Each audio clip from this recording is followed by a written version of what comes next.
There we go. I got it. I got it. I got the perfect setup for this. Alright, add game. Activate a product on Steam. Let's see what this key is.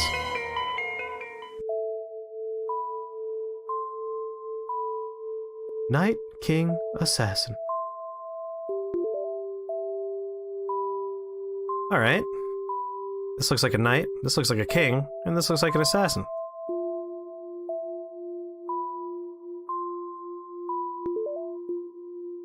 I solved it! I did it. King, sword, triangle, king. Do the opposite of cool. Did I fuck up cool? Did I do it wrong? I'm not sure if I did. You said I ruined everything, but then the chat immediately says Chris the best, so I don't know. Kill the assassins. Die, assassin. Die, assassin. And then king, and then king, and then king, and then king. That doesn't work. It's weird chess. It's rock, paper, scissors chess. You can suicide dudes. Problem is I can't assassinate assassins. This is a good row here, though. The other issue, of course, is that the king... I have to go in a straight line, so that's a problem. Oh, right. Ha ha ha. I forget that they can kill themselves. You can suicide dudes. Cool's right. Alright. So that goes there. That goes there. That goes there. That goes there. That goes there. Easy. So that one's right. That one's fine, right? We didn't fuck anything up there? That goes there. That goes there. That goes there. Because it's gonna die. And that can go there. And that goes there. That goes here. That goes here. That goes here. And that goes here. And that goes here. I already fucked up, Cool? I'm sorry. Did you not know the answer, Cool? Sounds like you didn't know the answer, Cool. It sounds like you were confused and I was right, Cool? So, who fucked up? Huh? I knew that the whole time. I knew the answer the entire time. I was testing all of you. And I gotta say, I'm very disappointed. Very disappointed that you didn't get it. I mean, come on, Cool. Jesus. It was easy. Such an easy game. Here we go, another random key, courtesy of Cool. It's called Still Not Dead. Is it still too loud? Choose a blessing. Careful growth, brain dead, explosive feet, jumping throws a grenade. Enemies take around 3 seconds longer to notice you. When at full HP, food increases max HP. Well, that's usually how I love going, but explosive feet is obviously what we're gonna do here.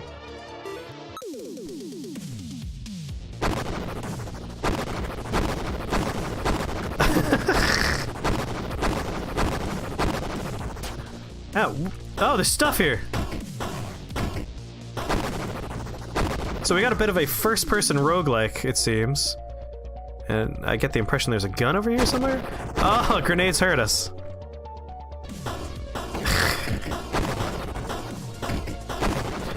Honestly, I thought this was gonna be way worse. I can't aim up or down, there's only left and right.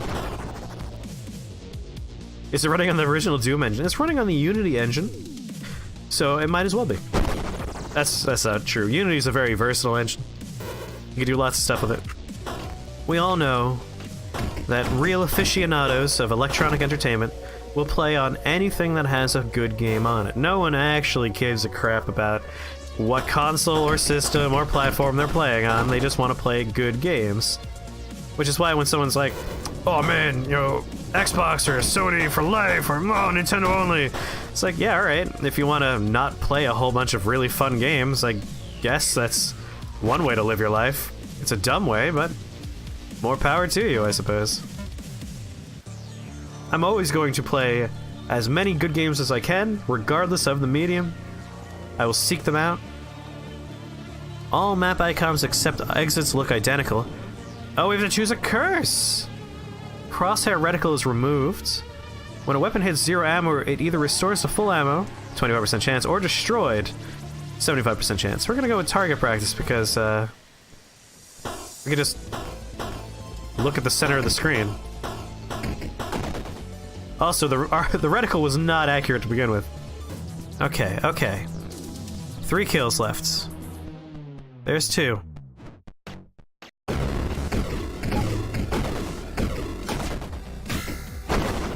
Ah, we could stun them. Alright, we gotta go.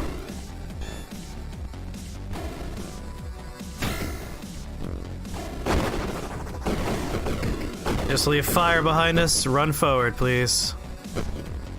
As much as I would love to find health, we don't have time for health.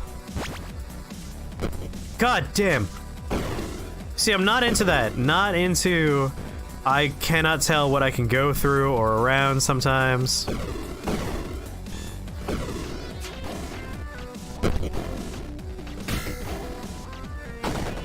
Where the frick is the exit?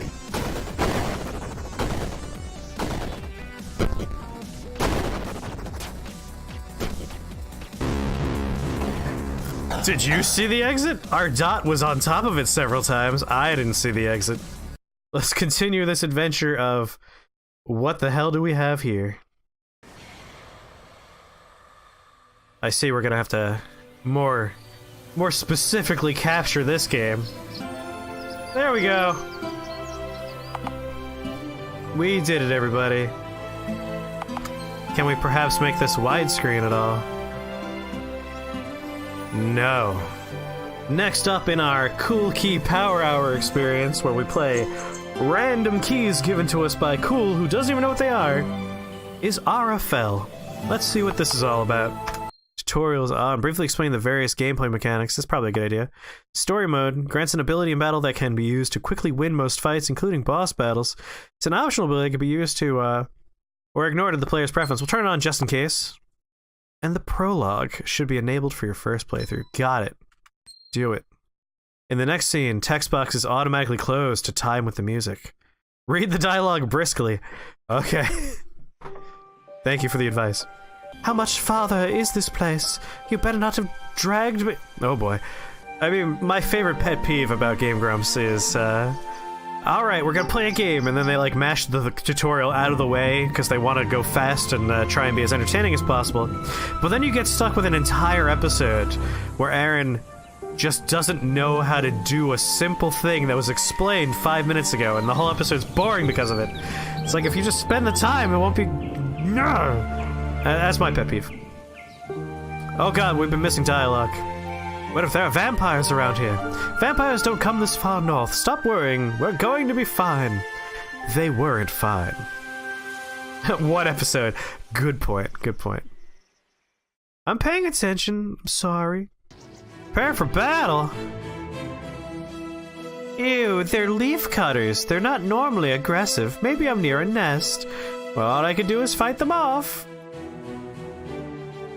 Oh, there's classes in the game. She's a scout, which means I'll be able to find out their stuff.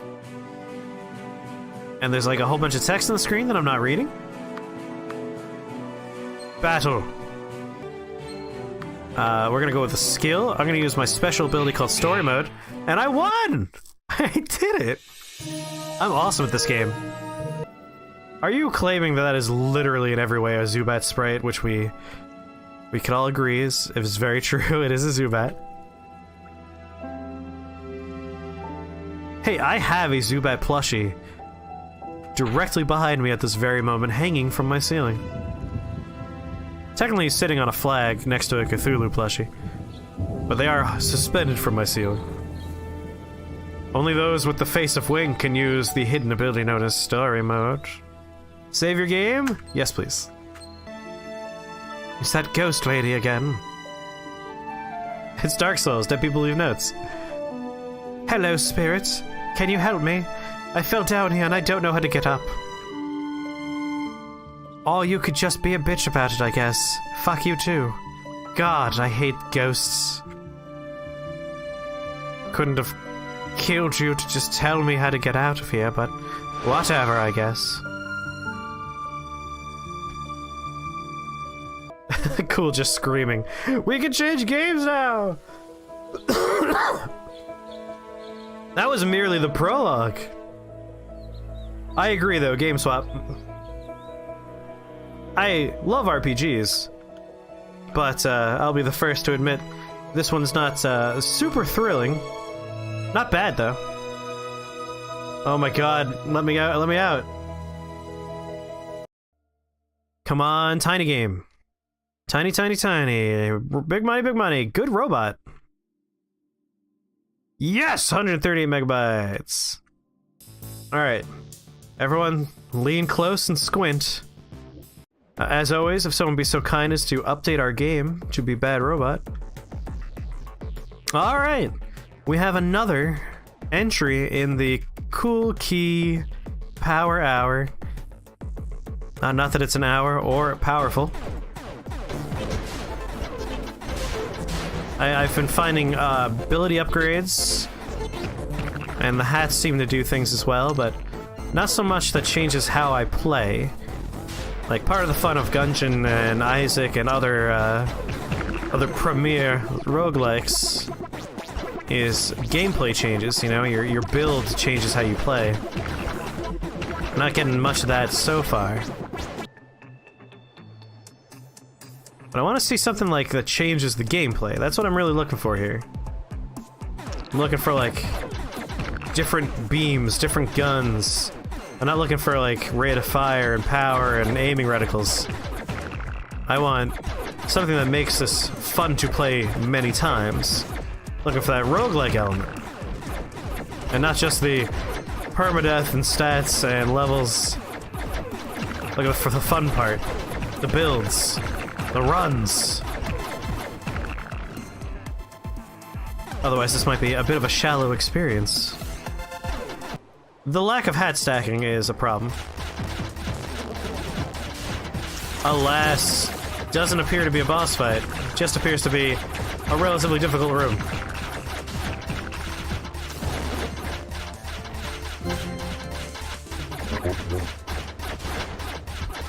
Quality assurance worm! There is something special here. It's a boss fight! Alright!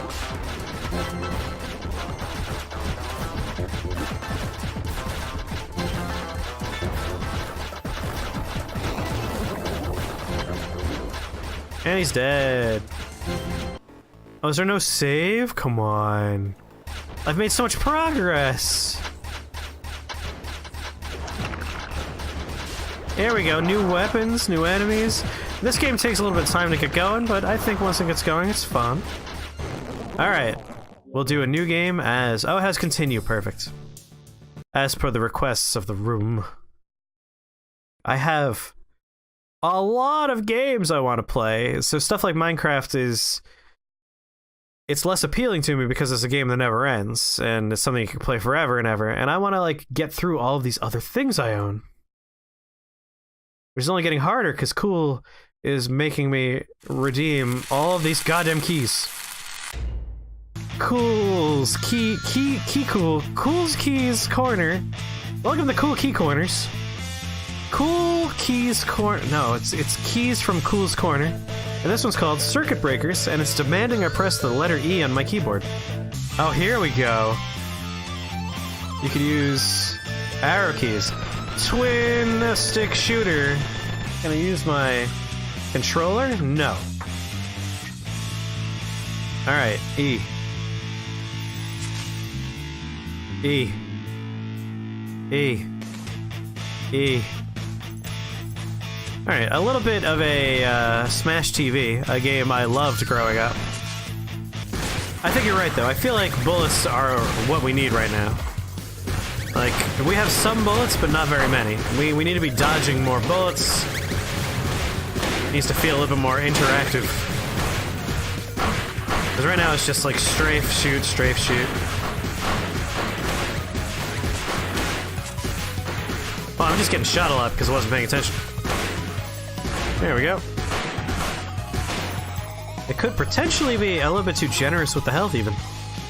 I was only scared by 2 horror movies ever in my life. And I watched horror movies as a child. Like, the first movie I ever saw was Texas Chainsaw Massacre as a wee babe. And that's just because it was on VHS in my grandmother's house, and I was allowed to just pick whatever movie I wanted, and I just put it on, and no one was there to stop me. So that's like one of the first movies I ever saw, was Texas Chainsaw Massacre. So I have nostalgia for that movie. And it didn't scare me, but the first Alien movie scared me, and Fire in the Sky scared me. So when, like, I'm thinking to myself, I'm gonna watch Alien, my heart starts beating a little bit faster, and, like, I get a little bit of adrenaline, because my body goes, that's scary.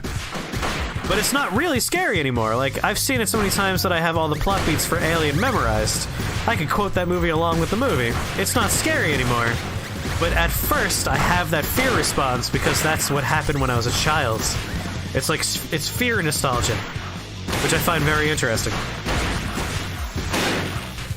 And also, to talk about Return of the Living Dead, everyone, I imagine, is familiar with Night of the Living Dead, George Romero's classic zombie movie, the grandfather of all zombie movies. He made that with another director, another writer. I forget his name, and that's because the man is just a pile of garbage. He's not worth remembering. After that movie happened, they had a bit of a falling out, they split up. Other dude went off and was like, I'm gonna make my own movies, and I retain the rights to the name of the Living Dead. Which is why you might recall it's Night of the Living Dead and then Dawn of the Dead and Day of the Dead. It's not Dawn of the Living Dead and Day of the Living Dead. And that's because the other dude, he retained the rights to those words, which is stupid. Anyway, he made a script, and he went, hey, you guys want to buy this from me, right? You want me to make this movie?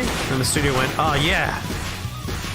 We'll buy this from you. And they gave him money, they bought the scripts, and then they promptly threw that away. They threw the script away because it was garbage. It was terrible. They just kept the name, and they brought in better writers, who then made Return of the Living Dead, which began as a sequel to Night of the Living Dead. Which is why it's fun that that movie references Night of the Living Dead. It's canon in that universe that was a movie. Crash platform. Ooh, we got a boss? Yes, boss! Alright, this boss will be the end of this game. I don't actually remember what the name of this game is because this is a random key that was given to me.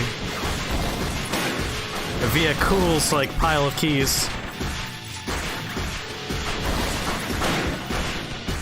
And also, I was rambling on about the history of Night of the Living Dead and Return of the Living Dead because I think it's super interesting how that went down.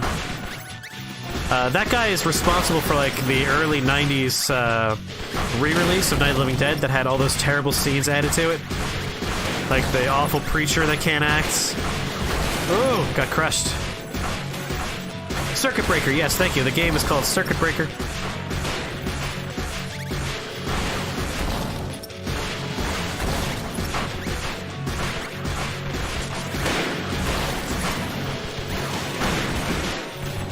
Gonna need to shield our way through this a little bit.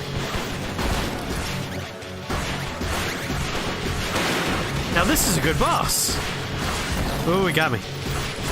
Like, there's a lot of enemies, there's a lot of bullets, the boss is area denial, which is interesting.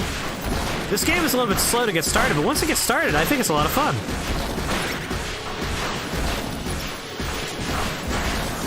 I need a dash button is what I need now. Like, if it's gonna be area denial, I need a way to, like, get out of the way fast.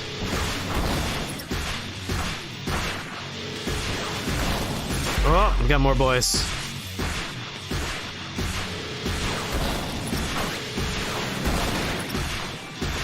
Oh, my gun is, like, leveled down a bunch. Oh, there's a tell for it. Alright, that changes things. Got him. Yes.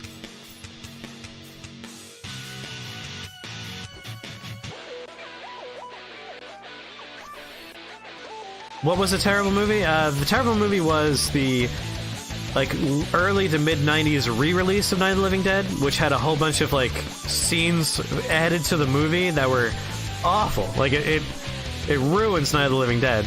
Return of the Living Dead is one of the best movies ever made, in my opinion. I love it. It's one of my favorite movies. It's great.